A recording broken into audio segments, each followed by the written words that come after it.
World's biggest astrology community in Tamil. Online Astro TV, வாழ்வின் வெளிச்சம். Online astro டிவியை கண்டு மகிழுங்கள்.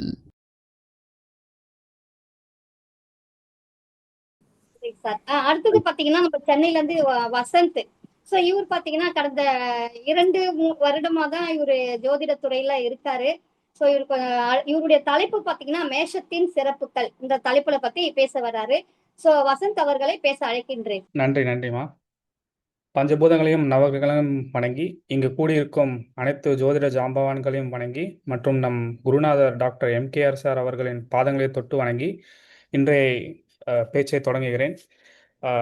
இப்போதாங்க படிச்சுட்டு இருக்கேன். ஸோ எனக்கு தெரிஞ்ச சின்ன சின்ன கருத்துக்களை இங்கே பதிவிடுறேன். இன்னைக்கு எடுத்த தலைப்பு பார்த்தீங்கன்னா மேஷத்தின் சிறப்புகள். ஃபர்ஸ்ட் நம்ம அடிப்படையிலேருந்து கொஞ்சம் கொஞ்சமாக ஆரம்பித்து அப்புறம் அடிப்படை, உயர்நிலை, முதுநிலை எப்படி நம்ம ஜோதிட துறையில் படிச்சுட்டு போகிறோமோ ஒரு சின்னதாக ஒரு 10 பாயிண்ட் மட்டும். சரி, இப்போ நீங்கள் இப்போ மேஷ ராசி இல்லை மேஷ லக்னத்தில் பிறந்தவங்களுக்கு இதை கண்டிப்பாக பிறந்தோம். ஏன்னா இது சொந்த அனுபவத்தின் ரீதியில் இந்த பாயிண்ட்ஸ்லாம் நான் எடுத்திருக்கிறேன். இப்போ மேஷனா பொதுவாக பார்த்தீங்கன்னா இது வந்து சரராசி. சரராசினா வேகமான ராசின்னு சொல்லலாம். இவங்க வந்து ஒரு இடத்துல இருக்கிறது ரொம்ப கஷ்டம். நல்லா வேகமாக நடப்பாங்க, இல்லை ரொம்ப அதிகமாக பயணம் பண்ணுவாங்க. வேலைக்கு போகிறதா இருக்கட்டும், இல்லை எங்கன்னா போகிறதா இருக்கட்டும், ஒரு இடத்துல இவங்க உட்கார்றது ரொம்ப ரொம்ப கஷ்டம். இவங்க வந்து வேகமாக எங்கன்னா போயிட்டே இருப்பாங்க. உடல்நிலை சரி இல்லைனாலும் இவங்க வேலைக்கு போவாங்க. இவங்க வேலையில் வந்து ரொம்ப ஒரு பற்றோடு இருப்பாங்க. அதனால தான் பார்த்தீங்கன்னா அடிமட்ட லெவலில் ஃபஸ்ட்டு ஒரு சின்ன லெவலில் ஒரு வேலையில் என்ட்ரி ஆனாங்கன்னா அவங்க ஹையர் போஸ்டிங்கில் போயிடுவாங்க. இதுக்கு பெஸ்ட்டு உதாரணம் பார்த்தீங்கன்னா மேஷம், செவ்வாய் இவங்க வந்து படை தளபதின்னு சொல்லுவாங்க. இப்போ எடுத்த உடனே ஒருத்தர் வந்து படை தளபதியாக ராஜா வந்து நியமிக்க மாட்டார். ஒருத்தர் வந்து ஃபஸ்ட்டு ஒரு சின்ன சிப்பாயாக வருவாங்க. அவங்க சின்ன சின்ன வேலை செய்வாங்க. டெய்லியும் ஹார்ட் ஒர்க் பண்ணுவாங்க. அவங்க டெய்லியும் போர்க்களத்தில் போய் உதவி செய்கிறதாகட்டும், வீரருக்கு எப்படி கற்றுக்கிட்டு அப்படியே கொஞ்சம் கொஞ்சமாக மேலே வந்து படை தளபதியாக போவாங்க. அந்த மாதிரி பார்த்தீங்கன்னா மேஷ லக்னம், மேஷ ராசியில் பிறந்தவங்க ஒரு சின்ன ஒரு ஆஃபீஸ் அசிஸ்டண்ட்டாவோ இல்லை ஆஃபீஸ் பாயாவோ ஏதோ சின்ன லெவலில் ஜாயின் பண்ணிவிட்டு அந்த ஆஃபீஸ்லேயே ஒரு பெரிய ஹையர் போஸ்டிங்க்கு ஒரு நாள் கண்டிப்பாக அவங்க உச்ச பதவியை அடைவாங்க. இது மாற்று கருத்தே கிடையாது. அதுதான் உதாரணம். இப்போ பொதுவாக சொல்லணும்னா இவங்களுக்கு வந்து கோவம் டக்கு டக்குன்னு வரும். டக்குன்னு டென்ஷன் ஆகிடுவாங்க. வேகமாக பேசுவாங்க. பிடிவாத குணம் இருக்கும். வேகம் இருந்தாலும் சரி அது விவேகமற்ற வேகமாக இருக்கும். அந்த இது சில நம்ம டக்கு டக்குன்னு டெசிஷன் எடுக்கணும்னா ஒரு விவேகம் இருக்காது. யோசிச்சு முடிவெடுத்தாங்கன்னா கரெக்டாக இருக்கும். இவங்களுக்கு பார்த்தீங்கன்னா செவ்வாயோட காரகத்துவம் எப்படி டக்குன்னு கோவமாக பேசுறது, டென்ஷன் ஆகுறது, ஏன்னா எனக்கு தலைவலி அடிக்கடி நிறைய வரும். ஸோ உங்களுக்கு யாருன்னா கிளைண்ட் வந்தாங்கன்னா இதை நீங்கள் கேட்கலாம். இன்னொன்று செவ்வாயோட அடுத்த காரகத்துவம் பார்த்தீங்கன்னா யூனிஃபார்ம் போலீஸ். இவங்க குடும்பத்தில் ஒரு போலீஸ் நபர் இருப்பாங்க. இல்லைன்னா இவங்க ஃப்ரெண்ட்ஸு வட்டாரத்தில் ஒரு போலீஸ் இருப்பாங்க. அப்படி இல்லைன்னா இவங்க ஆஃபீஸ் விட்டு வரும்போது சும்மா போலீஸ் வந்து நிப்பாட்டி எப்பா நீ எங்கேருந்து வர அப்படின்னு விசாரிப்பாங்க. அதுவும் இல்லைன்னா இவங்க வீட்டு எதிரில் ஒரு போலீஸ் வண்டியாக தான் நிற்கும். இப்போ எங்கள் வீட்டில் பார்த்தீங்கன்னா எங்கள் ஒய்ஃப் வந்து மேஷ ராசி, என் பொண்ணு வந்து மேஷ லக்னம். இப்போ எங்கள் வீட்டு சரௌண்டிங்கில் 3 கிலோமீட்டருக்கு போலீஸ் ஸ்டேஷனே கிடையாது. ஆனால் எங்கள் வீட்டு வாசலில் எதிரில் போலீஸ் வண்டி டெய்லி நைட்டு நிற்கும். அங்கே பார்க் பண்ணிவிட்டு அவங்க போயிடுவாங்க. மறுநாள் காலையில் வந்து எடுப்பாங்க. இது ரெகுலராக இங்கே நடக்குது. இதே மாதிரி நீங்களும் செக் பண்ணி பாருங்கள். இது கண்டிப்பாக உங்களுக்கு நடக்கும். அண்ட் அதே மாதிரி நான் ஆஃபீஸ் விட்டு ரொம்ப லேட் ஆயிடுச்சுன்னா ஒய்ஃப் டக்குன்னு ஃபோன் பண்ணுவாங்க, இன்னும் வரலையா அப்படின்னு. ஏன்னா நைட் ஷிஃப்ட் பார்க்கறதுனால 2 மணி 3 மணி ஆகிடும். ஒய்ஃப்ட்ட என்றைக்கெல்லாம் பேசிட்டு நான் ஆஃபீஸ் விட்டு கிளம்புறேனோ அன்றைக்கி நைட்டு போலீஸ் நிப்பாட்டிட்டு எப்பா இங்கே வாப்பா அந்த கையெழுத்து போட்டு போப்பா அப்படின்வாங்க. ஸோ வீட்டுக்கு வரத்துக்கு முன்னாடி. ஸோ என்றைக்கெல்லாம் நான் ஃபோன் பேசலையோ அன்றைக்கெலாம் போலீஸே இருக்க மாட்டாங்க, ஈவன் நான் லேட்டாக வந்தாலுமே. ஸோ இதெல்லாம் பார்த்தீங்கன்னா அந்த மேஷத்தோட தொடர்பு வரும்போது உங்களுக்கு போலீஸோட கனெக்ஷன் கண்டிப்பாக வரும்.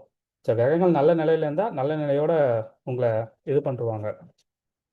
அதுக்கப்புறம் பார்த்தீங்கன்னா இது வந்து நெருப்பு ராசின்னு சொல்லுவோம், சரநெருப்பு. ஸோ மேஷத்தில் பிறந்தவங்க கண்டிப்பாக ஒரு தடவையாவது அவங்களுக்கு ஃபயர் ஆக்சிடென்ட், நெருப்பு விபத்து சந்திச்சிருப்பாங்க. அந்த நெருப்பு விபத்தை சந்தித்து அதை தாண்டிட்டாங்கன்னா அதுக்கப்புறம் அவங்களுக்கு உச்சநிலை மேலே மேலே வளர்ச்சி கண்டிப்பாக இருந்துகிட்டே இருக்கும். அதாவது உதாரணம் வீடு, வண்டி, வாகனம், நில நில சொத்து, மண் சொத்து இதெல்லாம் அவங்களுக்கு கிடைக்கும். இது ஏன்னு கேட்டிங்கன்னா இப்போ தங்கத்தை வந்து நெருப்பில் போட்டு உருக்குனதும் பார்த்தீங்கன்னா அது ஒரு தூய நிலைக்கு வந்துடும். அழுக்கெல்லாம் ஒரு பக்கம் போயிட்டு தங்கம் மட்டும் பியூர் கோல்டு கிடைக்கும் இல்லையா? அந்த மாதிரி இவங்க ஃபயர் ஆக்சிடென்ட் ஏற்பட்ட உடனே பார்த்தீங்கன்னா இவங்க வந்து ஒரு தூய ஆன்மாவா ஆயிடுவாங்க. அதுக்கப்புறம் இவங்களுக்கு அந்த பேட் கர்மா எதுவுமே, கெட்ட கர்மா எதுவுமே இருக்காது. அந்த தூய ஆன்மாவுக்கு செவ்வாயோட காரகத்துவத்தோட எல்லாமே கிடைக்கும். செவ்வாய்னா என்னது? மண். மண் சொத்துக்கள் கண்டிப்பா அமையும். வீடு கண்டிப்பா அமையும். என்னோட மனைவிக்கே பார்த்தீங்கன்னா, 2023ல டூ வீலர் ஓட்டிட்டு போகும்போது சின்ன நெருப்பு விபத்து ஏற்பட்டது. அதாவது முன்னாடி சாவி போடுற இடத்துல டக்குன்னு ஃபயரு, அதுவும் தீப்பிடிச்சு எரிஞ்சிச்சு. நான் அப்புறம் ரோட்ல இருக்கவங்க வந்து தண்ணி ஊத்தி அணைச்சுட்டு, அதுக்கப்புறம் மெக்கானிக் ஷெட் கூட்டு போனா, இன்ஜின் வந்து பின்னாடி இருக்கு. பெட்ரோல் டேங்க் வந்து பின்னாடி இருக்கு. ஆனா முன்னாடி நெருப்பு எப்படி பிடிச்சுன்னு யாருக்குமே தெரியாது. ஈவன் மெக்கானிக் அவர் என் 30 வருஷ சர்வீஸ்ல இந்த மாரி நான் பார்த்ததே இல்லங்க அப்டின்னாங்க.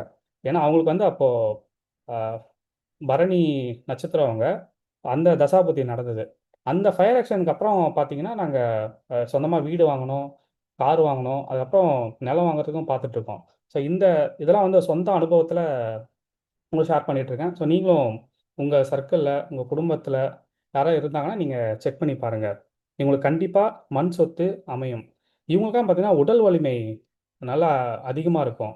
ஸோ உடல் உழைப்பு கண்டிப்பா போடுவாங்க. அதுக்கு உதாரணமே பார்த்தீங்கன்னா, ராணுவத்தில இருக்கவங்க, மிலிட்ரி, அ இதுக்கு ஒரு உதாரணம். ஸோ இவங்க பார்த்தீங்கன்னா, ஒரு படை தளபதி உதாரணம் சொன்னேன் இல்லையா? மற்றவங்கள வந்து தன் வழியில எடுத்துட்டு போவாங்க. இவங்க வந்து ஒரு நல்ல லீடர், ஒரு நல்ல மத்தவங்க இவங்கள ஃபாலோ பண்ணுவாங்க. அந்த அளவுக்கு ஒரு பெரிய திறமை வாய்ந்தவங்க. 2வது அடுத்து பார்த்தீங்கன்னா, இவங்க தன் குடும்பத்தில இருக்கவங்கள நல்லா பார்த்துக்கிட்டாலே, இவங்களுக்கு வருமானத்துக்கு குறையே இருக்காது. ஏன்னா காலபுருஷனுக்கு 2ஆம் இடமே பார்த்தீங்கன்னா, குடும்ப ஸ்தானம். மேஷத்துக்கு 2. ஸோ இவங்க கல்யாணத்துக்கு அப்புறமேட்டு தன் குடும்பத்த நல்லா பார்த்துக்கிட்டாங்கன்னா, பிரச்சனையே இல்ல. தன் அம்மாவ கூடவே தான் வச்சிருப்பாங்க. கூடவே வச்சுக்கிட்டு பார்த்துக்கிட்டாங்கன்னா, இவங்களுக்கு எந்த குறையும் இல்ல. வாழ்க்கையில மேல் மேலும் வளர்ந்துட்டே போவாங்க. இதுதாங்க என்னோட சொந்த அனுபவத்தில இதெல்லாம் இவ்வளோ பாயிண்ட்ஸ் தான் எடுத்திருந்தேன். நன்றி, வணக்கம். வாய்ப்பு குடுத்ததுக்கு நன்றி. நன்றி வசந்த்.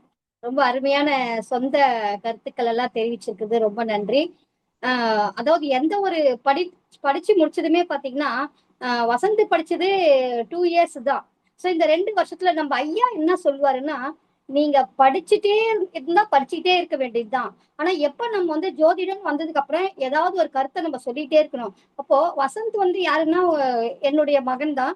ஸோ நான் வந்து ஐயாவோட இதை தான் நான் ஃபாலோ பண்ணேன். என்ன அப்படின்னா, உயர்நிலை படிக்கும் போதே நீ வந்து பேச ஆரம்பிக்கணும்னு சொன்னேன். சோ அந்த உயர்நிலை படிச்சு அந்த ஆரம்பத்துல இருந்தே பேசிக்ல இருந்தே காரகத்துவம் இதெல்லாம் ஒண்ணு ஒண்ணா பேசிட்டே வரும்போதுதான் இந்த அளவுக்கு பேச வருது. சோ அதனாலதான் நான் சொல்றது, ரொம்ப எதையுமே யோசிக்காத, கவலைப்படாத, எந்த ஒரு விஷயத்தையுமே நமக்கு தெரிஞ்ச படிச்ச விஷயத்த முதல்ல பேச ஆரம்பிக்கணும். சோ நம்ம குரூப்லயே பாத்தீங்கன்னா, முந்தா நாள் கூட நான் 2, 3 சார் கிட்ட எல்லாம் கூட நான் போன் பண்ணி கேட்டேன். ரொம்ப ஃபீல் பண்றாங்க பேசுறதுக்கு.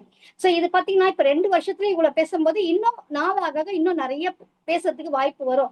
சோ அதனாலதான் நம்ம வந்து பாத்தீங்கன்னா நம்ம சென்னை குரூப்ல எல்லாருமே பேசணும் அப்படின்னுதான் எல்லாருடைய ஆசையும். சோ நல்ல ஒரு அருமையான அனுபவ கருத்துக்களை சொன்ன வசந்த் அவர்களுக்கு மிகப்பெரிய நன்றியை தெரிவித்துக் கொள்கிறேன்.